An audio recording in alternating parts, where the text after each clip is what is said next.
Bendiciones. Dios me los bendiga grandemente. Reciban paz y la gracia de nuestro Señor Jesucristo. Bienvenidos a nuestra serie Principios Cristianos.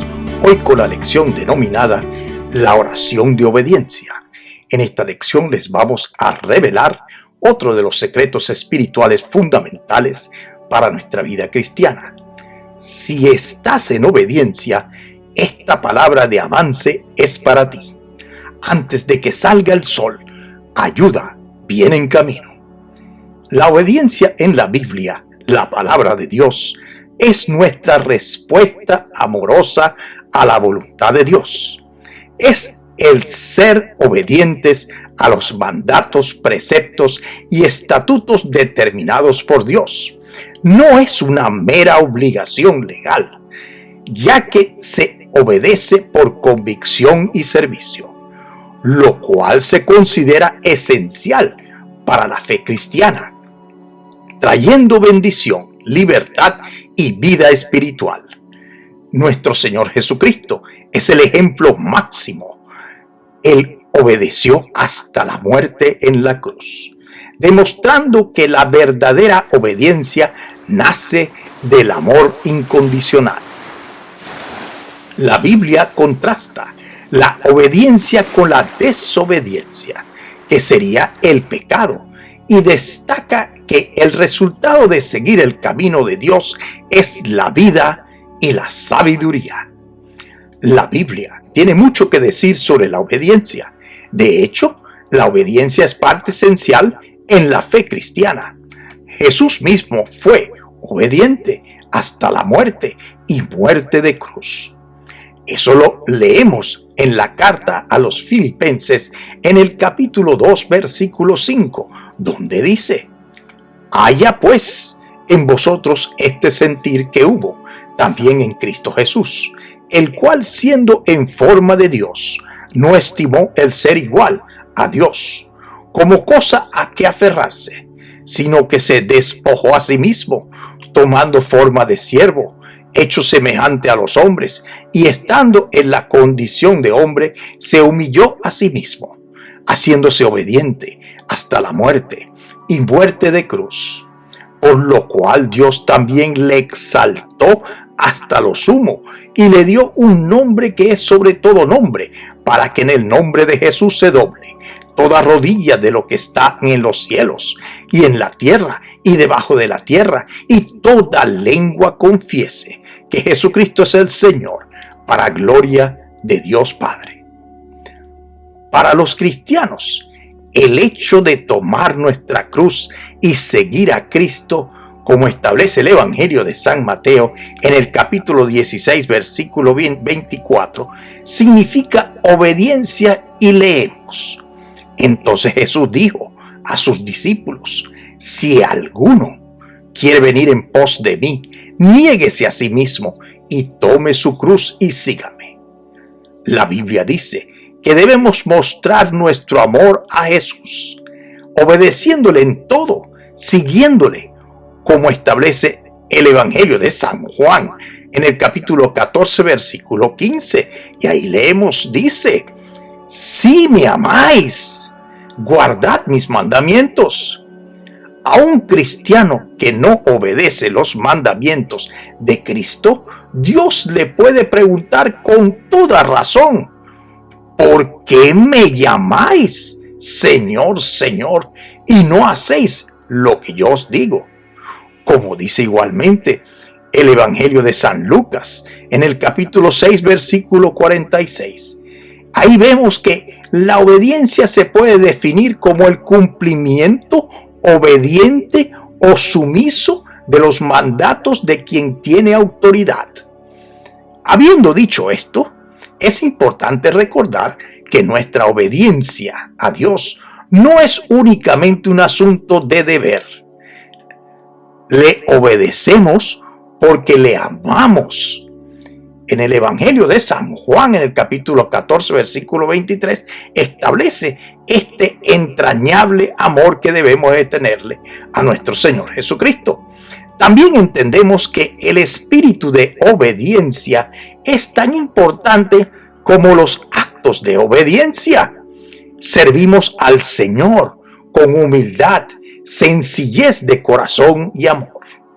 Asimismo, tenemos que cuidarnos de enmascarar un corazón pecaminoso con un velo de obediencia.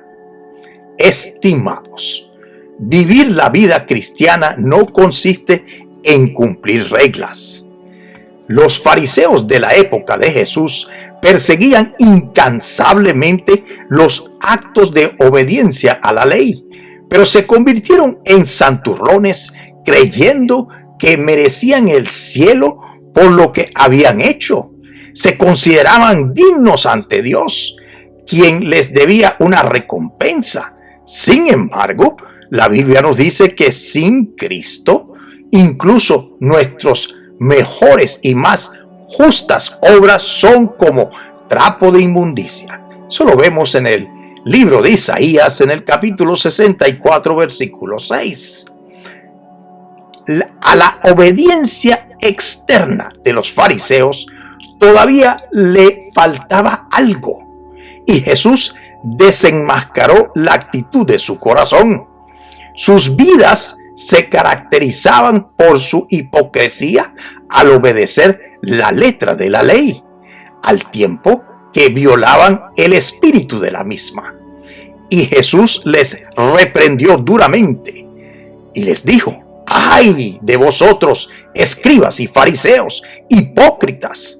Porque sois semejantes a sepulcros blanqueados, que por fuera, a la verdad, se muestran hermosos, mas por dentro están llenos de huesos de muertos y de toda inmundicia. Así también vosotros, por fuera, a la verdad, os mostráis justos a los hombres, pero por dentro estáis llenos de hipocresía e iniquidad. En el Evangelio de San Mateo, en el capítulo 23 del versículo 27 y 28, ahí vemos que los fariseos eran obedientes en algunos aspectos, pero descuidaban los asuntos más importantes de la ley. Hoy no estamos llamados a obedecer la ley de Moisés. Eso se ha cumplido en Cristo nuestro Señor. Eso lo vemos en el Evangelio de San Mateo, en el capítulo 5, versículo 17. Debemos obedecer la ley de Cristo, el nuevo pacto en su sangre, la dispensación de la gracia, la cual es una ley de amor, como establece el libro de Gálatas en el capítulo 6, versículo 2, y en el Evangelio de San Juan en el capítulo 13, versículo 34. Ahí vemos, Jesús declaró el mayor mandamiento de todos, como establece el Evangelio de San Mateo, capítulo 22, versículos del 36 al 40. Ahí leemos: amarás al Señor tu Dios con todo tu corazón y con toda tu alma y con toda tu mente. Este es el primero y más grande mandamiento. Y el segundo es semejante: amarás a tu prójimo como a ti mismo. De estos dos mandamientos depende toda la ley y los profetas. Cuando obedecemos los mandamientos de Dios, nos convertimos en luz y sal en un mundo oscuro e insípido. Estimados, en Primera de Tesalonicenses, en el capítulo 5, versículo 17, se establece el principio de orar sin cesar. Este principio no se refiere a oraciones verbales continuas, sino el mantener una actitud constante de dependencia, comunicación y actitud hacia Dios todo el tiempo. Esta práctica es crucial para mantener una comunión espiritual, recibir sabiduría, revelación, gracia y protección contra la tentación y vivir conforme a la voluntad de Dios. Ahora bien, a lo largo del día, la oración debe ser nuestra primera respuesta ante cada situación perturbadora, ante cada pensamiento de ansiedad, ante cada tarea indeseable que se presente. La falta de oración nos hará depender de nosotros mismos en vez de depender de la gracia de Dios. La oración continua es en esencia comunión con Dios, como establece el libro de Josué en el capítulo 1, versículo del 8 al 12, donde nos mandan a esforzarnos y ser valientes meditando en las escrituras de día y de noche. Eso se llama obediencia. Ahora bien, Dios está al alcance de una oración y existen 3 niveles básicos de oración, como establece el Evangelio de San Mateo en el capítulo 7, versículos del 7 al 11. Y ahí leemos, dice: pedid y se os dará, buscad y hallaréis, llamad y se os abrirá. Porque cualquiera que pide, recibe, y el que busca, halla, y el que llama, se le abrirá. El tercer nivel de oración dice: llamad y se os abrirá, que tiene que ver directamente con el llamar las cosas que no son como si fuesen, o la certeza de lo que se espera y la convicción de lo que no se ve, es decir, plena fe, tiempo y ocasión, alineación del tiempo cronos y el tiempo kairos, lo cual se establece de parte de nuestro Señor Jesús. En resumen, cuando nos dice en el libro de Apocalipsis, en el capítulo 3, versículo 20, lo siguiente: Él dice: he aquí, yo estoy a la puerta y llamo. Si alguno oye mi voz y abre la puerta, entraré a él y cenaré con él y él conmigo. Jesús dijo: entraré a él y cenaré con él y él conmigo. Esto es alta comunión, respuesta inmediata, directa de Dios, como establece el Evangelio de San Mateo en el capítulo 6, versículo 6, donde dice: mas tú, cuando ores, entra en tu aposento y cerrada la puerta, ora a tu Padre que está en secreto, y tu Padre que ve en lo secreto te recompensará en público. Cuando Dios nos ve en lo secreto, es cuando somos galardonados o recompensados en público. Y llegamos a lo que se conoce como la cuarta vigilia o el cuarto nivel de oración, y unimos todo lo antes expuesto. Muchos de los detalles de la cuarta vigilia de oración la explicamos en la lección anterior y estaremos complementándola con esta enseñanza. Estimados, ¿qué es la cuarta vigilia según la Biblia? La cuarta vigilia en la Biblia es el periodo más oscuro de la noche, entre las 3 a.m. y las 6 a.m. de la madrugada. Un tiempo simbólico de máxima aflicción, donde Dios manifiesta su poder para rescatar, liberar y fortalecer a su pueblo. Como cuando Jesús caminó sobre el mar hacia sus discípulos y Pedro anduvo sobre las aguas. Esa hora representa la esperanza y la intervención divina en la desesperación. Igualmente es un tiempo de intervención divina. Es un punto clave en las escrituras para la manifestación de milagros y la llegada de la ayuda de Dios. En resumen, la cuarta vigilia es un poderoso símbolo bíblico del momento más difícil de la noche, donde la fe es probada, pero es precisamente allí donde Dios interviene con su poder para salvar y traer esperanza, justo antes del nuevo día. La aplicación espiritual hoy es la siguiente. Muchos predicadores y estudiosos bíblicos enseñan que si estás en tu cuarta vigilia, estás más cerca del amanecer que del fracaso. Es el tiempo donde Dios llega caminando sobre lo imposible. El miedo se transforma en fe. La tormenta no tiene la última palabra. Y aquí vemos algo poderoso. Estimados, este es el rema de la lección. En el Evangelio de San Mateo, en el capítulo 6, versículo 6, dice: mas tú, cuando ores, entra en tu aposento y cerrada la puerta, ora a tu Padre que está en lo secreto, y tu Padre que ve en lo secreto te recompensará en público. Cuando Dios nos ve en lo secreto, es cuando somos galardonados o recompensados en público. ¿Qué ve Dios en lo secreto? Repito, ¿qué ve Dios en lo secreto? Ve nuestra obediencia, obediencia, obediencia a sus preceptos, mandatos y estatutos. Fe, cargados de la certeza de lo que se espera y la convicción de lo que no se ve. Dios no va a ver nuestro pecado desglosado. Dios va a ver nuestro arrepentimiento, nuestro corazón, que es nuestra mente, nuestra sinceridad, nuestro cambio de actitud, nuestro propósito de enmienda, nuestra alma, nuestra mente renovada. La frase "sin santidad nadie verá a Dios", basada en el libro de Hebreos, en el capítulo 12, versículo 14, que establece: seguid la paz con todos y la santidad, sin la cual nadie verá a Dios, al Señor. Enfatiza que la santificación es un requisito indispensable para la vida eterna y la comunión con Dios.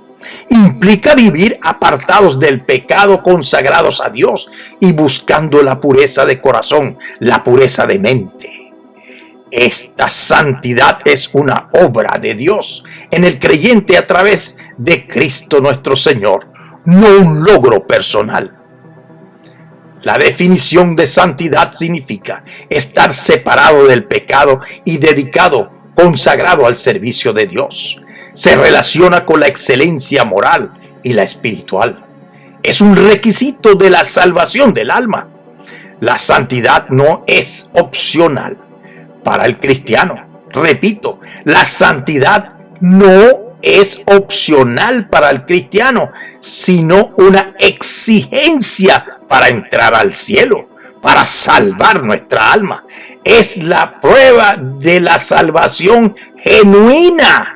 Limpieza de corazón se conecta con el Evangelio de San Mateo en el capítulo 5, versículo 8, donde ahí establece: bienaventurados los de limpio corazón, porque ellos verán a Dios. Destaca que la verdadera felicidad no radica en acciones externas, sino en la pureza interior y la integridad del corazón, de la mente. Ser limpio de corazón significa tener una devoción enfocada totalmente en Dios, sin hipocresía ni motivos ocultos. Un cambio posible solo a través de la obra de Jesús. ¿Qué es un corazón limpio entonces? El corazón en la Biblia representa el centro de la vida, pensamientos y deseos, obediencia. Tener un corazón limpio no es perfección absoluta, sino transparencia, integridad y un deseo genuino de agradar a Dios en todo, sin hipocresía. Eso es obediencia. La obra de Jesús. La obediencia es la purificación de la mente o el corazón. No proviene de nuestros esfuerzos, sino de la obra santificadora de Jesús en nosotros. Es un llamado a buscar la purificación interior, no solo la rectitud externa. Conclusión, estimados, todo lo que pida en oración, en el poderoso nombre de Jesús y conforme a la voluntad de Dios y a sus promesas, te será dado a su tiempo perfecto, si perseveras en ello y eres obediente. Dios no tarda sus promesas. Ve tu obediencia. Nosotros debemos de tomar la iniciativa de acercarnos a Dios, y Él es galardonador de los que le buscan. Dios está al alcance de una oración.